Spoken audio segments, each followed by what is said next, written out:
सब लोग बोल चुके, तो अंतिम अंतिम में मदर टेरेसा को मंच पर आमंत्रित किया गया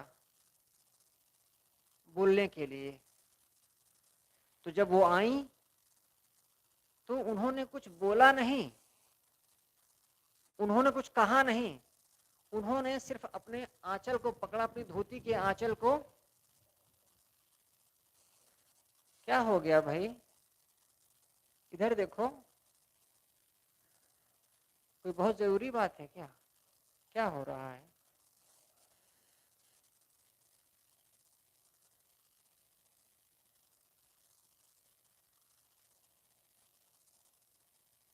जो कहा जाता है ना, वो रट करके नहीं कहा जाता है।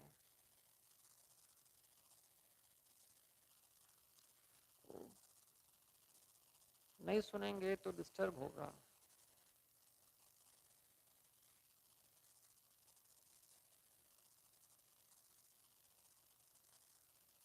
तो जब वो खास आमंत्रित की गई अंतिम में बोलने के लिए, उन्होंने कुछ नहीं बोला, उन्होंने सिर्फ अपनी धोती का आंचल फैला दिया और उन्होंने कहा,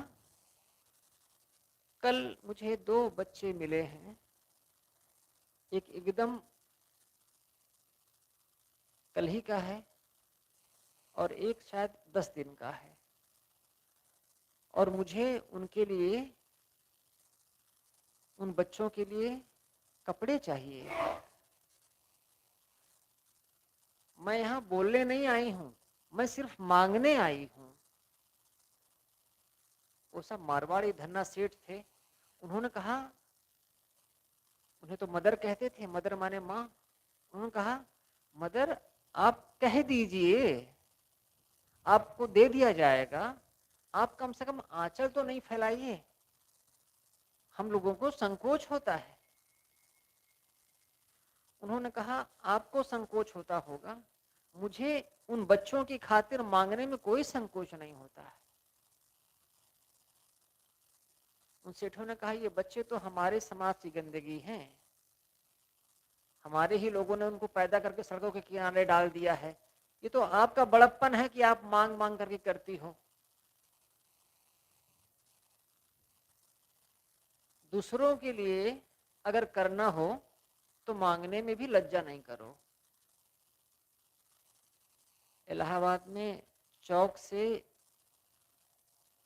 दक्षिण की तरफ एक जगह है, उसे कहते हैं मालवीय नगर। छोटी छोटी गलियां हैं, वहां पर मदन मोहन मालवीय रहते थे। इलाहाबाद के वो बड़े वकील थे अपने जमाने के, बहुत बड़ा नाम था। मदन मोहन मालवीय ने, उनके मन में आया कि एक विश्वविद्यालय स्थापित करना है, अंग्रेजों का विश्वविद्यालय नहीं हो, हमारा हो, भारतीयों का हो। तो उन्होंने जाकर के, वो इलाहाबाद के थे, काशी नरेश से जाकर के उन्होंने जमीन मांगी बनारस में। उन्होंने राजा से कहा, हुजूर जितना बड़ा आपका महल है उतना ही बड़ा मैं एक विद्या का मंदिर बनाना चाहता हूं। काशी नरेश ने उनको शहर से बाहर वहां जमीन दिया, आपको जितना ठीक लगे वो जमीन आप ले लें। और उन्होंने बहुत लंबी जमीन लिया।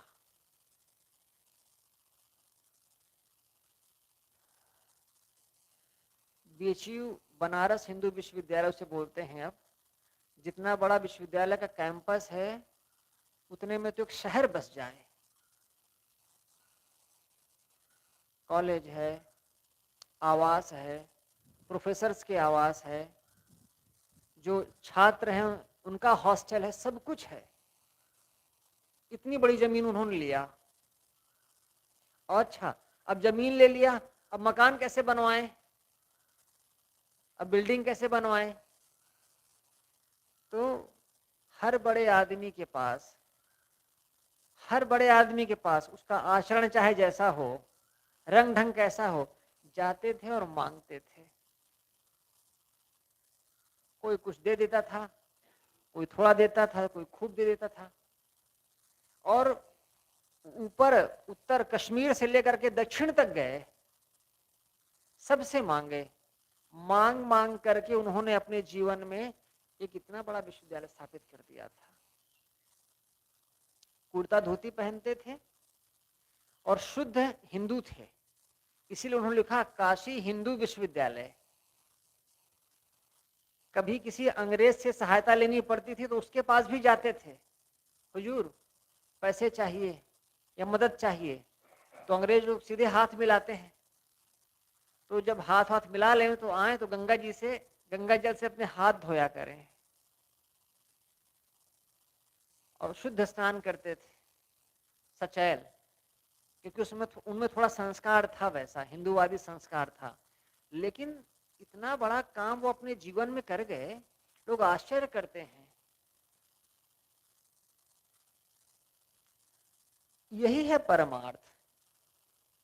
गुरु के पास ज्ञान है, जिस ज्ञान से उनके दुख शून्य हुए, उसी ज्ञान का वो उपयोग करते हैं दूसरों के लिए, वह परमार्थ है। संसारी आदमी हैं, सेठ साहूकार हैं, दूसरों के लिए धर्मशाला बनवा देते हैं, प्याऊ की व्यवस्था कर देते हैं, औषधालय खोल देते हैं, सड़कों के किनारे छायादार वृक्ष लगवा देते हैं, पानी की व्यवस्था कर देते हैं।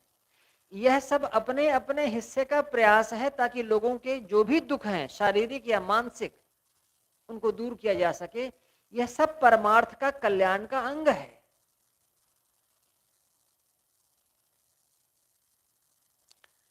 साहब कहते हैं अपने लिए अगर मुझे मांगना पड़ जाए तो मैं मरना स्वीकार करूंगा, मांगना नहीं।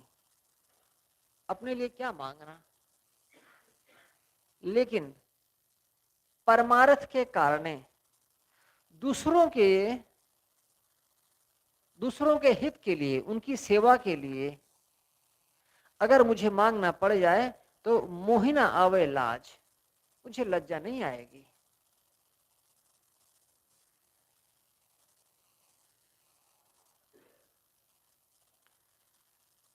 कई बार कहा गया, बीजत में कबीर साहब ने कहीं शिकायत नहीं किया है कि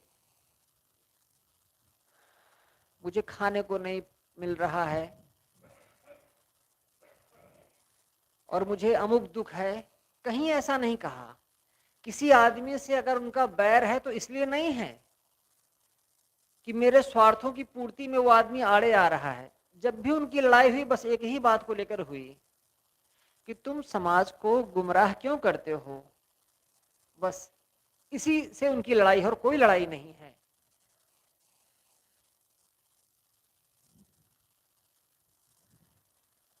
प्रीति रीति सब अर्थ की, परमार्थ की नाही। प्रीति रीति सब अर्थ की, परमार्थ की नाही। कहें कबीर परमार्थी, बिरला कोई कलिमाही।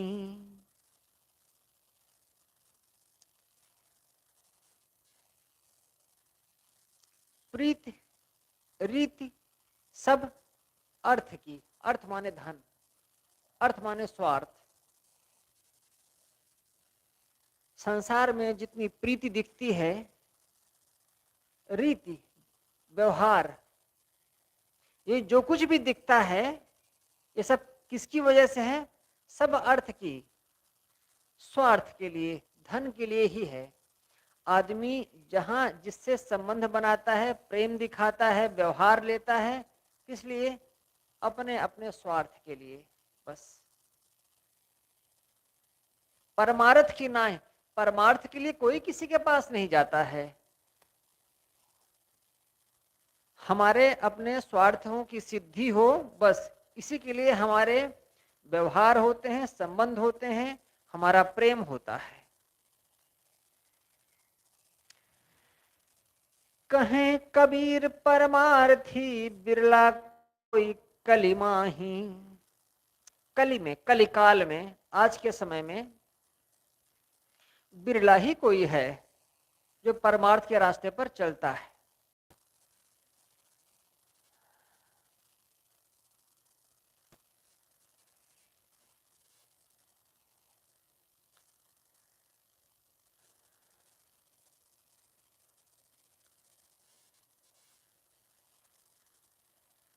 सुख के संगी स्वार्थी, दुख में रहते दूर, कहें कबीर परमार्थी, दुख सुख सदा हजूर। सुख के संगी स्वार्थी, कोई आदमी है उसका जीवन सुखमय है तो बहुत से लोग उसके संगी साथी बन गए, मित्र बन गए, क्योंकि उनका स्वार्थ भी सिद्ध हो रहा है। दुख में रहते दूर, लेकिन अगर उस आदमी का सुख छिन जाए, धन छिन जाए, गरीब हो जाए, तब वो जो संगी साथी हैं दुख में रहते दूर, दुख आने पर वे सारे संगी साथी उससे अलग हो जाते हैं। कहें कबीर परमार्थी, दुख सुख सदा हजूर। जीवन में दुख हो या कि सुख हो, वो सदा उसके साथ होते हैं।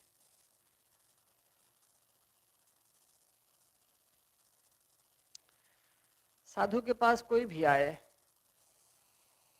रमन की जीवनी जिन्होंने लिखी है, रमन महर्षि की जीवनी, उन्होंने लिखा कि उस समय आने जाने के साधन नहीं हुआ करते थे, तो पैदल ही लोग आया करते थे। और कहां से? बहुत बहुत दूर से, जंगलों से होते हुए, पहाड़ों से होते हुए आते थे उनके दर्शनों के लिए। रमन उनसे कभी नहीं पूछते थे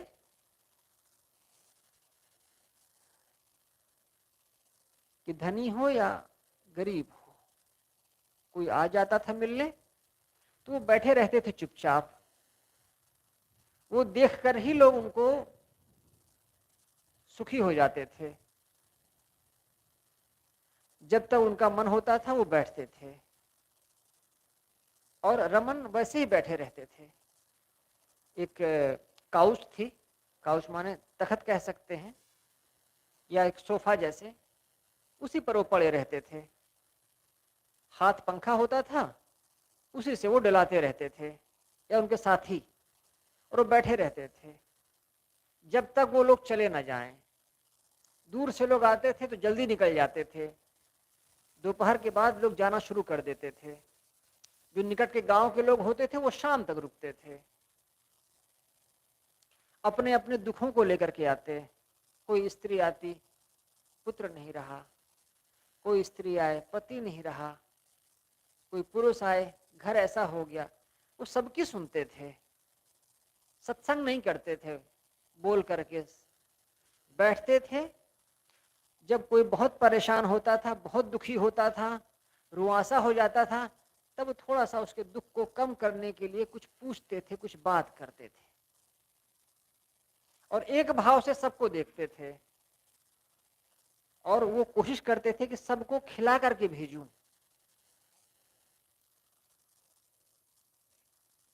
अपने वो भंडार घर में जाते और भोजन बन रहा होता तो भोजन कहते, लाओ थोड़ा सा दो, मैं देखूं दाल कैसी है, सांभर कैसा बना है, सब्जी कैसी बनी है, चावल कैसा है। गौशाला थी, कुछ मीठा बनता था, लाओ पहले लाओ देखें कैसे बनाया है, ठीक बनाया है कि नहीं बनाया, देखते थे। वो कहते थे इतनी दूर से लोग आते हैं, उन्हें खाली पेट मत भेजो, जितनी हमारी क्षमता है उतना हम करेंगे। कभी किसी ने उन पर यह नहीं लगाया कि धनियों के लिए इनके मन में विशेष भाव है और गरीबों के लिए ये कोई दूरी बना करके रखते हैं।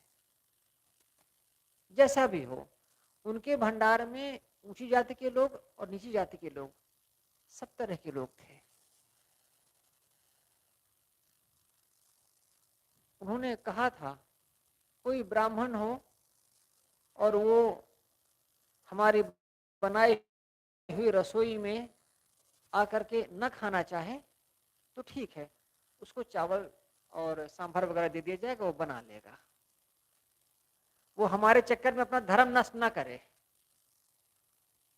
अगर किसी को लगता है कि हमारी रसोई खाने से उसका धर्म भ्रष्ट होता है तो अपना बना लेवे।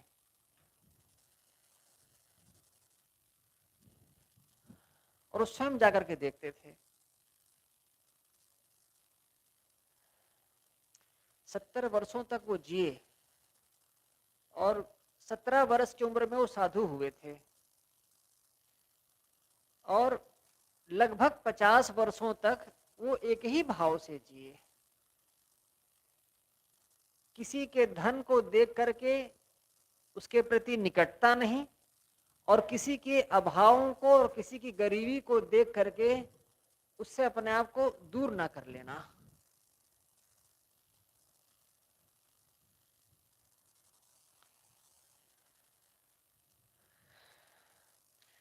संसार के सब स्वार्थी सुख के संगी हैं।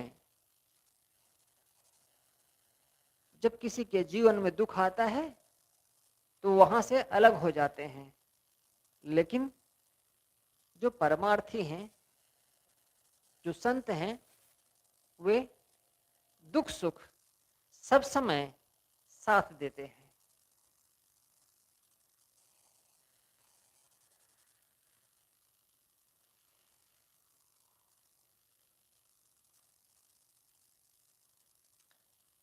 स्वार्थ सूखा लाकड़ा छाह बिहूना सूल। स्वार्थ सूखा लाकड़ा छाह बिहूना सूल।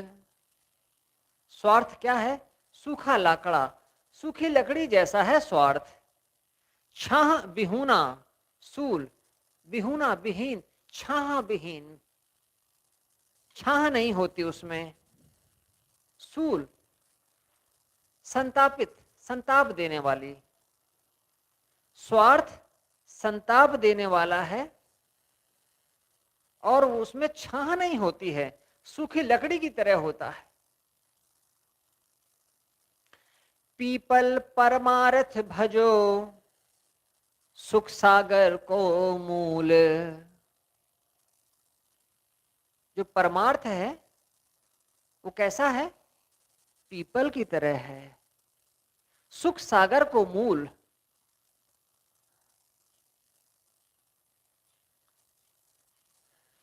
पीपल का जो वृक्ष होता है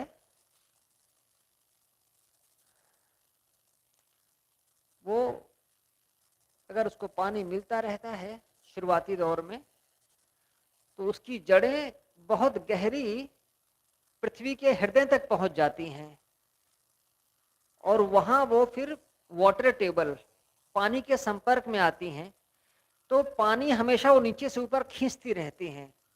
पीपल फिर सूखता नहीं है और वो उसके तने का घेरा बढ़ता चला जाता है, उसकी शाखाएं विकसित होती चली जाती हैं।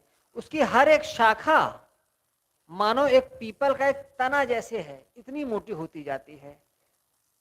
उसकी पत्तियां जो होती हैं उनका वो जो लकड़ी होती है, शिक्षा होता है, वो बहुत लंबा होता है। तो थोड़ी ही हवा चलती है, थोड़ी हवा चले तो पीपल की पत्तियां जो है फर फर फर फर फर फर आवाज करती हैं। उसमें सैकड़ों पक्षियों का बसेरा होता है और उसके नीचे छाया मिलती है, शीतलता मिलती है। अक्सर पीपल के पेड़ के नीचे लोग मंदिर बना देते हैं, लोग वहां बैठते हैं, सत्संग करते हैं। पीपल की तरह ही परमार्थ का रास्ता है। मानो वह सुख सागर का मूल है।